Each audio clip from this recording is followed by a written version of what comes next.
Euclides, incluso antes de Patricio Escobar, antes de Casado, tu pueblo se llamaba Ángeles Custodios.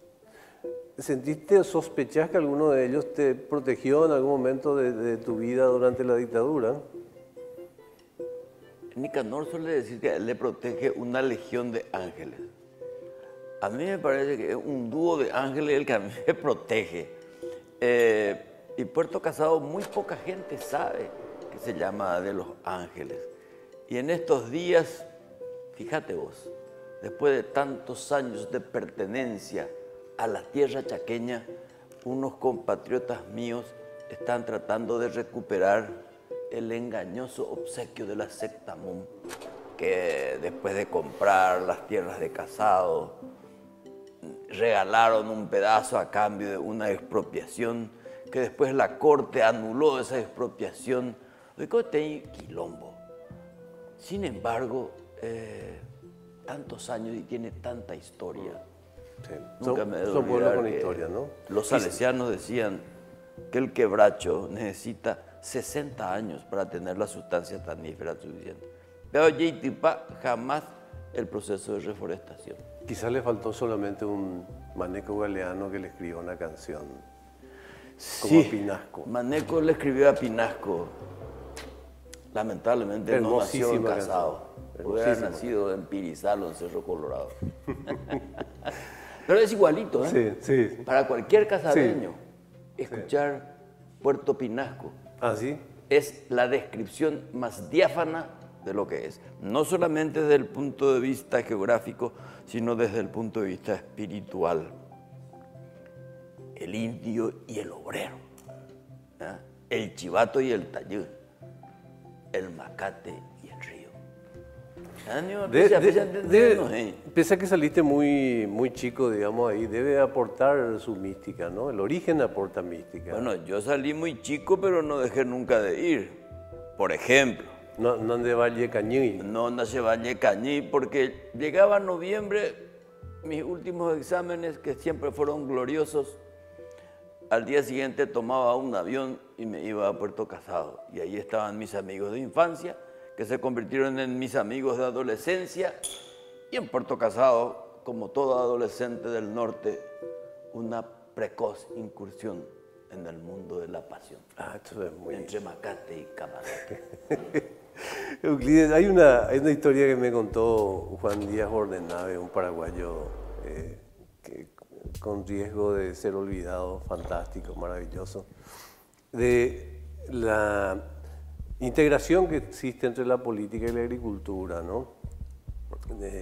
Resulta que hace miles de años, pues, la gente caminaba, buscaba frutos, buscaba peces. Hasta que un día alguien se detuvo en algún lugar, probablemente con una mandarina prehistórica, y bueno, escupió y como tuvo 2 días, empezó a sembrar, empezó a germinar. Y al producirse eso, se detuvieron en un sitio, al detenerse necesitaron una organización y ahí nació la política. ¿Cómo andamos desde tu punto de vista en materia de semilla, en materia de agricultores, en materia de siembra, en materia de cosecha y en materia de venta en términos políticos? Le falta semilla ecológica. Le hace falta una siembra y una cosecha moderna. Tiene un mercado confuso y disperso. Por eso la política no atrae y el fruto es pestilente. Entonces hay que hacer una reforma profunda de nuestro medio ambiente político para que la producción sea genuina, sana y equitativamente distribuida. Es decir, este es un momento de gran incertidumbre política, no solamente aquí en el Paraguay, en todo el mundo. Si vos ves España o vos ves Italia, donde hay una suerte de intolerancia a la tolerancia, donde hay un resurgir de un nacionalismo casi decimonónico. Entonces hay que revisar profundamente, sobre todo en la exploración de los conceptos, Augusto, porque Pepe la ñane pitúa, o por lo menos ñaneate. Hay un ocio, una haraganería en la búsqueda del contenido de la palabra. La gente pronuncia las cosas sin saber la connotación que tiene. Entonces, volviendo a lo de la semilla, doy coy. A propósito de semillas, incluso resulta que en el imaginario pues flota el hecho de que, bueno, se superó la dictadura, se transitó valga la redundancia, en la transición, y que ya todo iba a cambiar en términos de gestión cultural de la democracia, y eso no es así, eso no es espontáneo, digamos. Y uno hoy ve que, te voy a dar dos síntomas. Las campañas políticas de los sectores juveniles de los partidos se parece bastante a la campaña política de la gente de hace 40 años. Y en las elecciones, que surgía como el paradigma de esta vez los jóvenes van a decidir, los jóvenes no decidieron nada, Euclides. O participaron poco, por lo menos. La juventud es un territorio que creo que recién ahora hay una expedición en sus entretelas. ¿Y por qué la transición no tuvo ese efecto que todos deseamos o en el que todos mágicamente creíamos? Precisamente porque la revolución del 2 y 3 de febrero,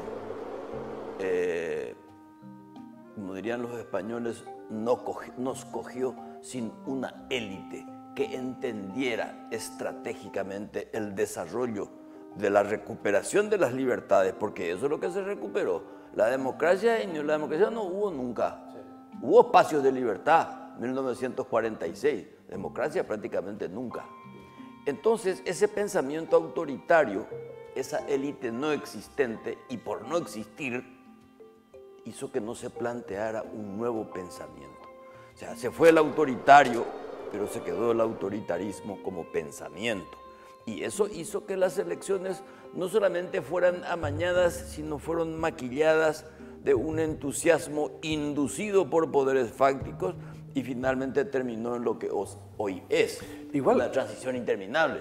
Igual ocurrieron cosas inimaginables, Euclides, como por ejemplo que el general Rodríguez, que jamás leyó una línea sobre democracia, tuviera cerca a un González Casabianca. Mixturas bastante simpáticas que se dieron y que probablemente ayudaron, ¿no? Sí, fíjate, el general Rodríguez le hizo traer en LAP a Roabasto. ¿A dónde leí? Nunca el poema del Naranjal, me ando leí allá. Pero bueno, esa es la fascinación de la política. Suceden cosas inimaginables, increíbles. ¿Vos te hubieras imaginado que Mario Abdo Benítez, su hijo, fuera presidente de la República el 2 y 3 de febrero? O sea, y eso habla bien de nuestra sociedad que dinámica tolera y hace que el presidente Abdo sea un presidente legítimo. Pero atendé bien, ¿dónde se gesta realmente la revolución del 2 y 3 de febrero? En la Embajada Americana. Yo soy testigo. Laíno y Cristal. Contanos eso. Viene el general Vernon Walter, Comando Sur. Vernon Walter fue capitán de artillería cuando fue traductor de Roosevelt en el encuentro de Yalta, porque hablaba ruso. Mira vos. Era entre Stalin y Roosevelt, que traducía era Vernon Walter. O sea, le vio a los más grandes de este siglo, del siglo pasado. Se repartió el planeta. Exacto. Roosevelt, Churchill. La mensura del universo. Sí, oye, lo te da la mundo. Bueno, Vernon Walter, Comando Sur, mucho tiempo estuvo como agregado de defensa en Río de Janeiro. Vino y le dijo al general Rodríguez: usted va a ser el líder del nuevo Paraguay, o su destino será Noriega. Yo no sé si el general Rodríguez sabía quién era Noriega. Cuando eso todavía no cayó, Noriega cayó también en el 89. De la mano también del monseñor Laboa, que anteriormente estuvo acá. Sí. En una conspiración siempre está la embajada norteamericana y la anunciatura. Y la anunciatura, nunca. Entonces uno dice, las revoluciones emergen de la insurrección de los pueblos. Es cierto, teníamos un pueblo insurrecto, una juventud combativa, unos paraguayos y paraguayas de un coraje inconmensurable, pero la decisión final la tomó el imperio. Entonces todo eso hace que esta semilla de la que estabas hablando metafóricamente tenga intoxicaciones que hacen que no sea tan pura su germinación y por supuesto su posterior cosecha. Y esto es muy preocupante porque si no nos proponemos un nuevo pacto, un nuevo convenio social, y el Paraguay seguirá siendo destinatario del moderno coloniaje por la vía de la revolución digital. El pacto, ¿cómo fue que en los albores de esa transición consiguieron ese pacto de gobernabilidad con sus luces y sus sombras? Lamentablemente, o sea, es una obviedad hacer esta acotación, pero lo consiguieron. Sí, yo creo que ese es un avance y eso hay que reivindicar históricamente a Laíno, al presidente Guasmosi, a Argaña y a Caballero Vargas. Si bien es cierto, se repartieron cuotas de poder. En toda negociación y pacto político hay repartija de poder. Distribución dirán los benignos del lenguaje. Lo que sucede, o lo que tiene que suceder, es que esa distribución de cargos tiene que venir como consecuencia de un proyecto pactado. Apégola y falta. Nosotros queremos cogobernar, coparticipar, cohabitar, como quieras llamarlo, para repartirnos cuotas de poder con su respectiva fosforescencia monetaria. Pero nadie se preocupa en función a qué tipo de país queremos, cuál es el proyecto educativo liberador para esa juventud que llega a esa etapa de la vida sin el contenido y el continente de nuevos valores. Hoy día la gente, son jóvenes los que participan en las elecciones de centros estudiantiles, con los mismos vicios de la gente a que ellos critican. ¿Y cómo hacemos si en el Congreso en un año no invierten una hora en hablar de educación, salvo el tema presupuestario, que es el tema que siempre aparece, ¿verdad? ¿Cómo hacemos si en los partidos políticos tampoco se habla de la construcción del futuro? Es que los partidos políticos fueron violados con el nuevo código electoral después de la constituyente del 92 y convirtió a los partidos en aparatos electorales, olvidándose de su docencia, de la preparación de cuadros. Entonces el parlamentario que llega es un parlamentario que llegó a donde está, comprando, seduciendo, o como quieras llamarlo, pero sin el mayor proyecto político. Entonces, ¿de qué pico van a hablar en el Parlamento? Sobre todo en materia educativa, sobre todo porque, pregúntale, te hago una apuesta, ¿cuántos parlamentarios saben quién es o quién fue Ramón Indalecio Cardoso? Claro. ¿De cuándo hay, güey? O preguntarle quién es Pestalozzi. Tampoco van a saber, mucho menos María Felicidad González. Quiere decir entonces que, entre otras cosas, y esto es importante, Augusto, si nosotros no leemos y no conocemos la historia, la nuestra y la universal, ni qué decir, no vamos a poder jamás proyectarnos.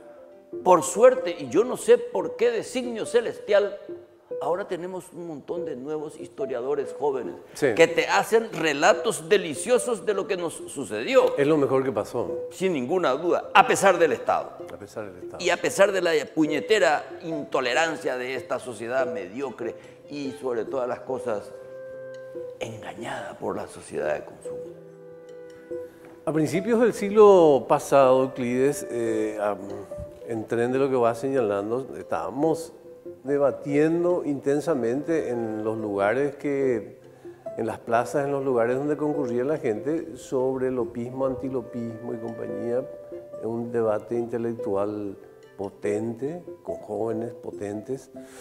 ¿Tendemos a una política que pierda su élite intelectual definitivamente si esto sigue inercial en Paraguay?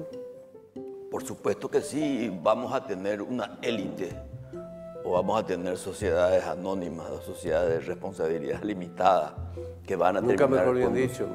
Van a terminar conduciendo la República hacia intereses absolutamente inconfesables. Y digo la República como un obsequio, gramatical a la circunstancia, porque de por ego la República, y con esa circunstancia señalada ahora, mucho menos. Entonces, los debates han desaparecido. En 1946, Oscar Crey, valdovinos hablaban en la calle Montevideo, en la calle Colón, con una libertad y una solvencia espectacular, y un pueblo que los acompañaba. No había redes sociales, los periódicos eran limitados, los medios de comunicación chiquitísimos.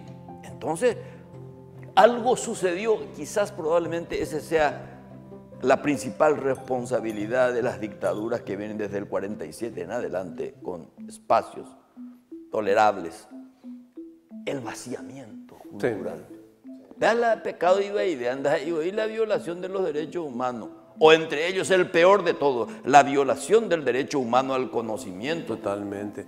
Me quedé con tus reflexiones sobre el tema del código electoral, porque la política pues es un arte de representación, y en ese orden, ¿qué es lo que te parece que falló con ese código? Porque probablemente también estábamos muy entusiasmados con la horizontalidad absoluta de la democracia y compañía, y nos olvidamos que eso no es tan fantasioso, digamos, ¿no?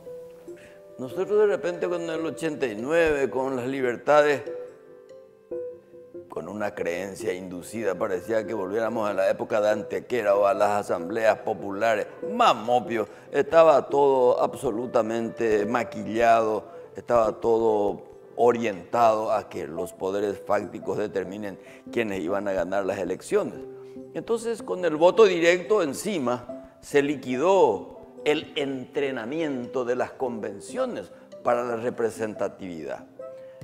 Yo suelo discutir mucho con mi amigo Hacha. Él dice que no tenemos crisis de representación, que lo que está en el Parlamento es exactamente lo que es.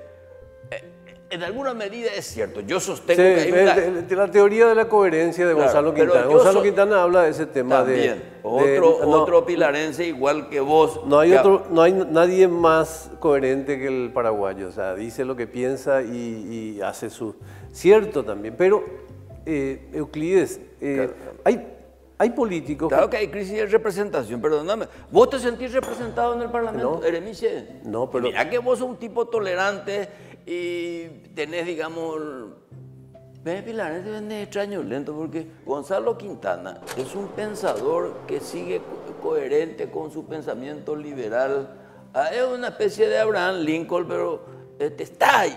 Yo me acuerdo que con Helio Vera nos íbamos a la convención liberal para escucharlo, entre otros a Arnulfo Quintana, para escucharla a Chocho Benítez, para escucharla a Rafael Eladio Velázquez, para escucharla a Enzo Ordán Alain.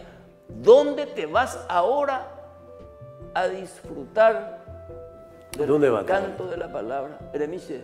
No hay ningún sitio. No hay.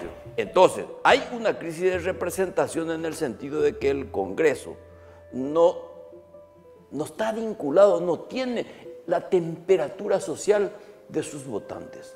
Y eso no es culpa ni de los que están. Pero también hay gente de tu acervo intelectual, Euclides, obviamente no sos vos, que a menudo, fundamentalmente en sus fracasos electorales, tiende a culparle al pueblo poco educado. Sí, el pueblo también se equivoca, dijo Alfonso Guerra cuando perdió las elecciones Felipe González con Aznar en el 96. Dijo, el pueblo también se equivoca. Y bueno, porque el pueblo pues, es una entelequia, el pueblo no es una categoría científica. Igual que hoy la izquierda y la derecha es una terminología absolutamente decadente. Entonces, volviendo a lo nuestro de esa juventud a la que recurrimos y apelamos, y a quienes yo les convoco a hacer política y que se hagan cargo de una puta vez del gobierno, del poder de este país, esa juventud tiene que tener, como dice Vargas Llosa, con quien no comparto muchas cosas salvo sus libros, porque su pensamiento político no me gusta. Él dice que la única forma de resolver el problema cultural del mundo es la afición a la lectura. O como dice Pérez Reverte, no le pongas a tu chico en la cuna, ponlo en la cuna también, pero sobre todo metele en una biblioteca, de ahí no tendrá escape. También hay bestias que leen, ¿Cómo? También hay bestias que leen, digo. Sí, hay algunos que leían como animales. Sí, otros animales. Helio era, ¿verdad? Sí, Bueno, sí. vos sabés que en la época de Stroessner se leía más que ahora. Y esa es una Porque era la fascinación de lo prohibido. Si venía mi hija, ya pago la vea.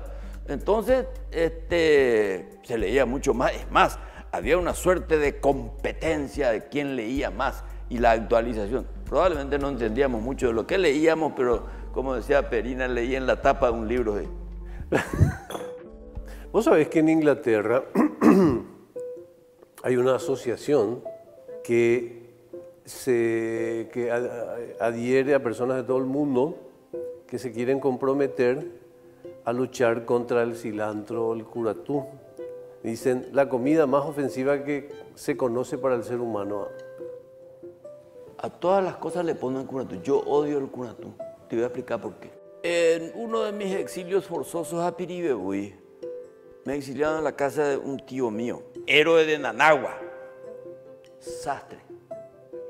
Claro, y en esa época no sé por qué carajo a las criaturas nos obligaban a usar pantalón corto. Hacía un frío infernal. Entonces, de mañana era caldo con cunatú, al mediodía era puchero con cunatú, apujaré guiso con cunatú. Entonces yo asocié el cunatú al frío, al exilio de mi madre y por sobre todas las cosas a la pobreza. Entonces, la cunatune. Y además vos te vas a México y con cunatú, estás en Bogotá y cunatú, en Santiago de Chile al sándwich ese que le ponen aguacate, como y la cunatú. A Perú, cualquiera, el cilantro. Déjate de joder. Te envío el link para que te asocies a esta organización. Por supuesto, me voy a adherir inmediatamente. Hablando un poco de esa historia familiar tan fuerte que mencionas ahora, Euclides, una historia ligada a la guerra política en Paraguay de siempre, ¿no? La historia familiar que mencionás, tu historia en la dictadura, tus detenciones. Vos sabés que yo quise ser militar, no me dejaron. Quise ser médico, me resultó más cómodo ser abogado para poder seguir haciendo la política. Yo suelo culpar a la política a dos instituciones, al Partido Comunista y a la Compañía de Jesús. Al Partido Comunista porque mis parientes de Piribebuy estaban muy vinculados al Partido Comunista de la Unión Soviética, que me contaban y conozco sus labores heroicas desde el punto de vista político, y la Compañía de Jesús que me enseñó a decir, bueno, una linda manera de ser cura, una linda manera de ser jesuita es hacer la política, que es una forma superior de amar y tenemos que hacerlo para la mayor gloria de Dios. No hay gloria mayor de Dios si no se liberan los pueblos de la pobreza. Entonces todo eso te va amueblando la cabeza y entonces tenés que optar por la política, que lo que te tiene que conducir es al poder. Porque si vos no buscas el poder, eso es un coitus interruptus en la política. El bien común, está bien, el bien común, pero si vos decís el bien común es una entelequia, mópilar J. O sea, el poder como herramienta, no como objetivo, el poder como medio para poder transformar lo que crees que está mal. Y todo eso hizo que me metiera y uno se mete en esto y ya no se sale. Es como la argelería, que te pegue la argela, a ti ya no se ima. Entonces, la político y que ya no se ve más. Entonces, por eso mucha gente dice, bueno, ¿por qué mi tenacidad en seguir estando en la política un veterano como yo que debería estar retirado? Yo no soy un retirado, yo soy un reservista, combatiente. Estoy en eso. Y hoy tengo que agradecer a quienes de alguna manera me enseñaron con la lectura y el ejemplo. En estos días, ayer yo estuve en Villarrica y le tuve que rendir homenaje a Helio Vera, que con Adolfo Ferreiro fueron una de las personas que me permitieron meterme, claro, entremeterme, enredarme, enamorarme de los libros.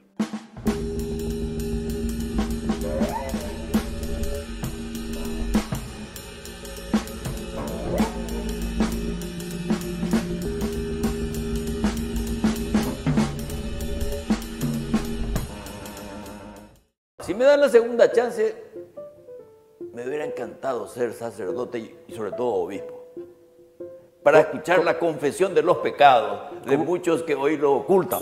¿Como Lugo? No, porque Lugo abandonó.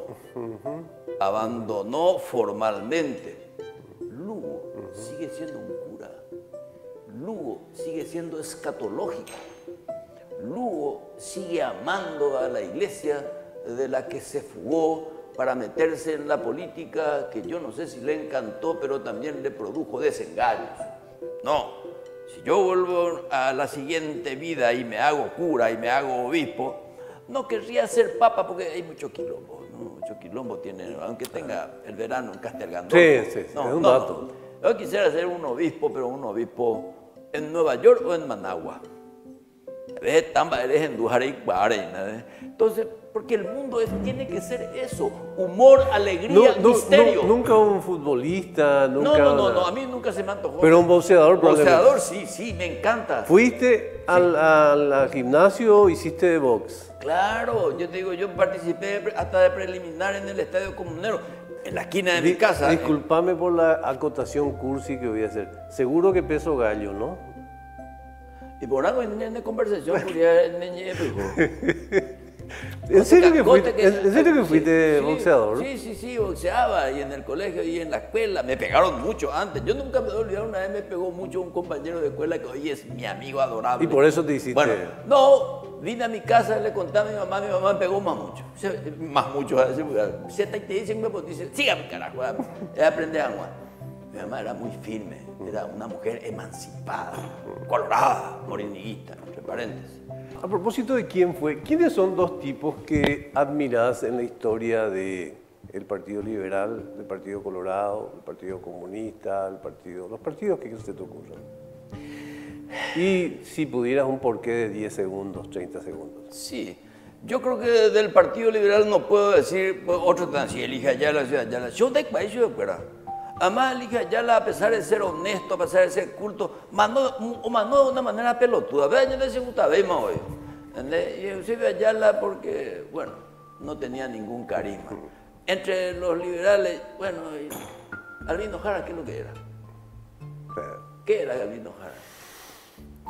Un político que admiro, aunque vos no lo creas, Albino Jara, ¿sabes por qué? Porque era un transgresor, era un transgresor. No era ningún estúpido. En Chile armó muchos bochinches, pero era un tipo capaz. Él, por ejemplo, dijo, va épico baile Palacio. Se fue a bailar con una lavandera que era su amante de turno en la Chacarita. Le importó 4 pepinos el protocolo. Era una especie de Lino Oviedo, ¿eh? Sí, pero Lino Oviedo tenía la concupiscencia del poder.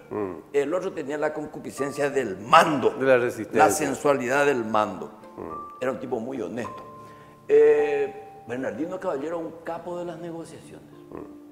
Era un político de la Gran Siete. A mí me encanta Bernardino Caballero. Sé bastante de él. Entre otras cosas, él también incorporó el amor como elemento de progreso. Tenía también sus adulones que dijo, la treco está Villarrica a otro lado. A motomena Yarahash, mi generato está moto y fulana de tal, pero donde cuñáis. Muy por nada, se gusta. O sea, ese tipo de cosas que la gente cree que los héroes no tenían defectos, o no tenían inclinaciones reprochables. No, tampoco es reprochable. Y yo de los comunistas, seguro, Miguel Ángel Soler. Creí que lo conocí poco, nunca me gustó su arrogancia. Miguel Ángel Soler era un tipo fantástico, tolerante y extremadamente humano. Y bueno. Euclides, hiciste una referencia breve al hablar de Bernardino, que es un ícono en esa materia también, sobre el amor, el sexo y la política. Ya que hablamos un poco más de eso. El sexo es una segmentación del deseo, dice Freud. Lo importante no es el sexo, es el deseo. Y el deseo no es otra cosa que la pulsión para la vida, para la sobrevivencia. Entonces el sexo no hay que satanizarlo, al sexo hay que sublimarlo con el amor.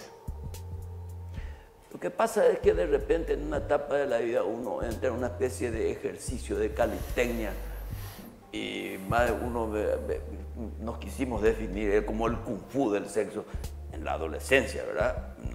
Yo tuve compañeras que nos iniciaron teóricamente en el campo del sexo en el norte, precozmente, fascinante. Yo le prendería vela a María Benita, que nos enseñó a nosotros a ser generosos en el amor por la vía del sexo. ¿Te parece que es un síntoma de nuestro de vivir aplastados por la intolerancia, el tabú y el autoritarismo en nuestra sociedad, el hecho de que nos cuesta tanto hablar de sexo? Y nos cuesta porque nosotros tenemos una cultura judeocristiana que castiga los bajos instintos.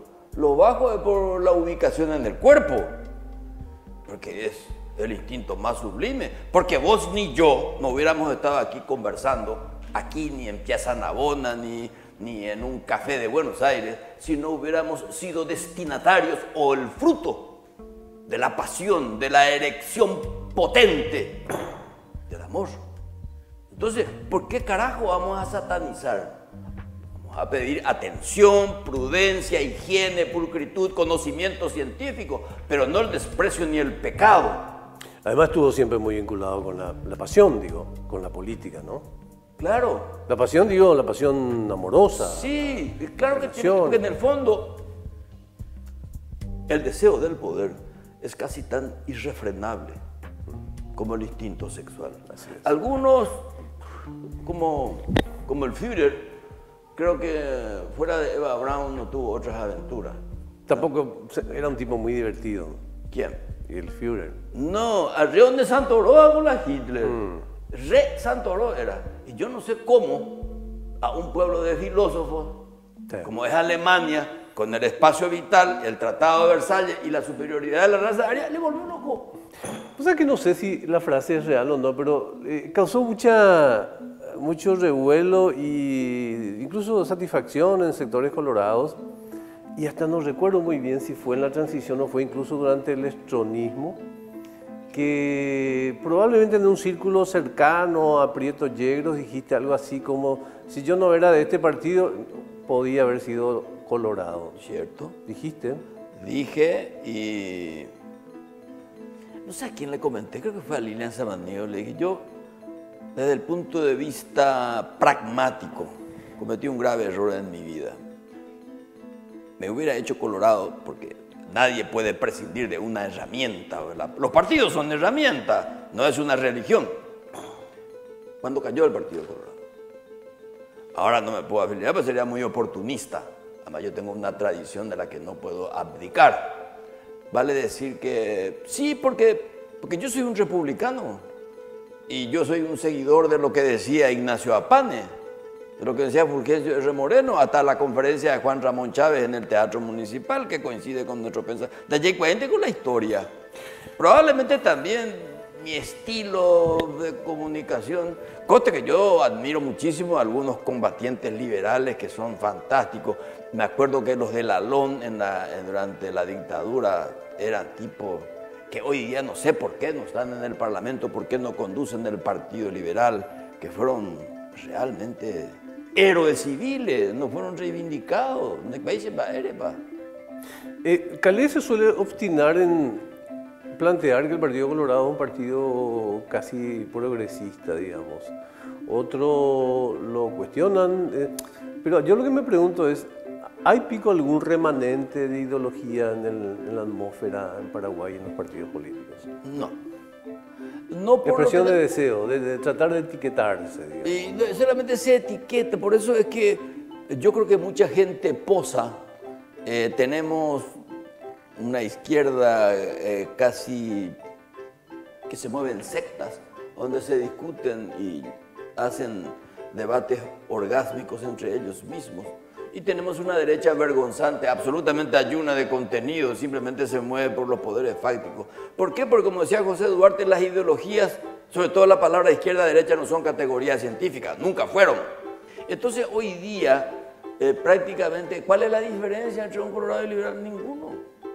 O ninguna la diferencia. Sí. ¿Por qué? Porque tienen un mismo estilo, tienen un mismo comportamiento y tienen estructuras partidarias que solamente se convierten en aparatos electorales. Más lo manda, aquel que trae más votos.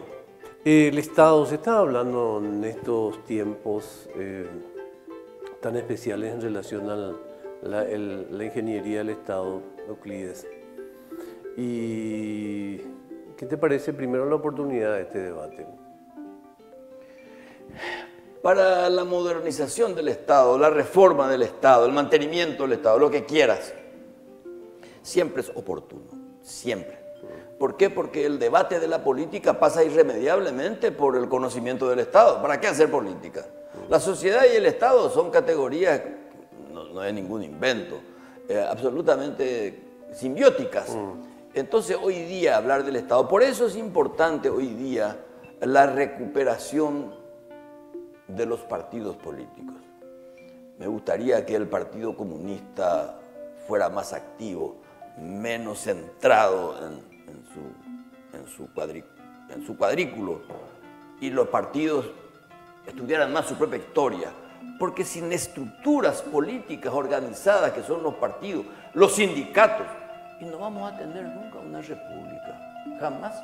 Entonces, el debate del Estado, de la reforma del Estado, no pasa si el señor Augusto dos Santos, por ser consejero de Itaipú, tiene que ganar lo que gana un jornalero. No es esa la discusión, ni tampoco una mayor prolijidad contable del presupuesto general de la nación. No, algo mucho más profundo, una sociedad que tiene que recuperar su identidad nacional por la vía de la historia y la recuperación de valores perdidos, adormecidos en el mejor de los casos. Ese es un debate que tiene que hacerse ahora y tiene que culminar allá al final con la constituyente, que finalmente ese va a ser el nuevo pacto. Ese va a ser simplemente la ceremonia que culmina este proceso de amplia discusión de lo que tiene que ser el Estado. Ando leyendo lo mitamba de con respecto al Estado. Tocas la guitarra, ¿verdad? Dejé de tocar hace bastante tiempo. Pero hoy estamos con las cuerdas afinadas para llegar hoy a una constituyente. No, para nada. Ni Naisán para acá. No, es lo que está desafinada. ¿Cómo vamos a llegar a una convención nacional constituyente con este código electoral, con este debate ayuno en materia cultural y educativa? Porque finalmente el lenguaje del poder es el lenguaje del derecho, pero el derecho se sustenta en la cultura. Y la cultura tiene una relación dialéctica con la educación que hoy día no está discutida. ¿Qué tipo de educación queremos? Y tampoco queremos, no sabemos nuestro aparato productivo a qué etapa de la República pertenece. Nunca salimos de la etapa de contingencia. No, es que eso nosotros parece como la eternización de la contingencia. Como dice Montero Tirado, somos contingentes porque no, hay una antropología que nos dice que nosotros somos recolectores. Por eso somos depredadores finalmente. ¿Qué cosas definitivamente te parecen que son prescindibles del encuadre constitucional que tenemos, que gozamos o padecemos en este momento? El tema de las gobernaciones hay que discutir seriamente. Porque hoy día las gobernaciones pues se crearon con el argumento inapelable de la descentralización del poder cuando fue tan... Sí, no, era inevitable, subir esa bandera. Lo que se descentralizó fue el delito. Así es. Entonces eso hay que revisar. Yo creo que el Consejo de la Magistratura, el jurado de enjuiciamiento, si eso no se cambia, y vamos a convertir la justicia en una especie de quiniela. ¿Qué cambios aplicarías en ese? Y en primer lugar, el Consejo de la Magistratura tiene que ser una cosa exclusivamente de jueces. No puede estar ahí un parlamentario. Va a ser de ayuda, pero por solo yo soy diputado o senador, me va a venir a juzgar a mí, que yo soy un juez de hace 20 años de ejercicio, y lo que tiene que fijarse es en la pulcritud o no de mis fallos, y no preocuparse si yo soy leal o no a tal o cual sector político. Y por otra parte, el jurado de enjuiciamiento, en el fondo, es una extorsión permanente. Entonces, hay personas que le tienen más miedo al jurado de enjuiciamiento de magistrados que a la propia ley que tiene que ordenar sus destinos. Así mismo, así mismo. ¿Esos aspectos te parecen? ¿Se quedó alguno? Absolutamente fundamentales. Después habría que... ¿Las fórmulas de elección de congresistas, por ejemplo? No, yo no sé si hace falta dos cámaras. Algunos hablan por comodidad legislativa, de economía procesal, ser unicameral. No, digo, porque otra cuestión que te oponías y eras un hereje, era el voto directo. Sí, no, el voto directo habría que revisar. ¿El voto directo a quién le benefició? ¿Al pueblo? ¡Nape! No que al pueblo, el voto directo le benefició a las grandes corporaciones, a los ricos. O sea que con eso, para más en detrimento del debate. ¿Y cuál es la alternativa? Y la alternativa es una revisión profunda, por eso te hablaba yo del Código Electoral, porque las prescripciones constitucionales finalmente se reglamentan en las leyes y en los códigos. En ese aspecto creo que el Código Electoral tiene que revisarse hoy día. Ahora, vamos a probar con estas próximas elecciones si esta cuestión de las listas abiertas produce un beneficio de mejor o mayor participación. Pues en el fondo de la elección, ¿cuál es el problema ahora? La plata. Si vos querés ser diputado y no tener $300.000, olvídate. Pero en el mundo que vivimos hoy, en el contexto actual, ¿crees que hay otra alternativa? Mira que es muy derrotista la pregunta, pero bueno, me banco. ¿Crees que hay otra posibilidad? Sí, habría que reglamentar la financiación de las elecciones. Eso es fundamental. Y por otra parte, que el Estado, que tiene que ser imparcial, salvo en la parte de que está el Estado Social de Derecho, que es parcial, en que opta por los más desvalidos, pero en este caso particular el Estado tiene que dar la oportunidad a todo el mundo en la televisión. Oye, si vos no estás en la televisión, si vos no estás en la radio, no ganás la elección, no te conoce nadie. Y ni qué decir si querés ser presidente de la República, no tenemos $10 millones, repotía cuema.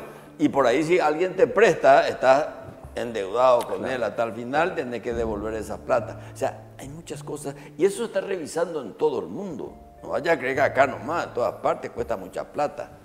Euclides, hablábamos que la política es un arte de representación, pero también hay artes de suplantación que son muy importantes. Por ejemplo, el que ejerce los medios de comunicación en relación a la educación, lo cual no hace otra cosa sino denunciar la debilidad del sistema educativo. ¿Crees que alguna vez la educación va a volver allí? Sí, yo soy un convencido, un entusiasta que la educación tiene que volver al sitio del que nunca hubiera salido, del aula, donde es el templo donde pacta la familia, la sociedad y el Estado con una sola ilusión: la emancipación de la ignorancia por la vía de la ciencia. No puede estar en los medios de comunicación. El aula, ahí está el amor. Pero la suplantación existe. La suplantación ahí existe, y en otros mundos. Sí, pero afortunadamente está pegada con saliva. O huyedita pega, como decía un tipo, o bombero o huyedita pega. Gracias.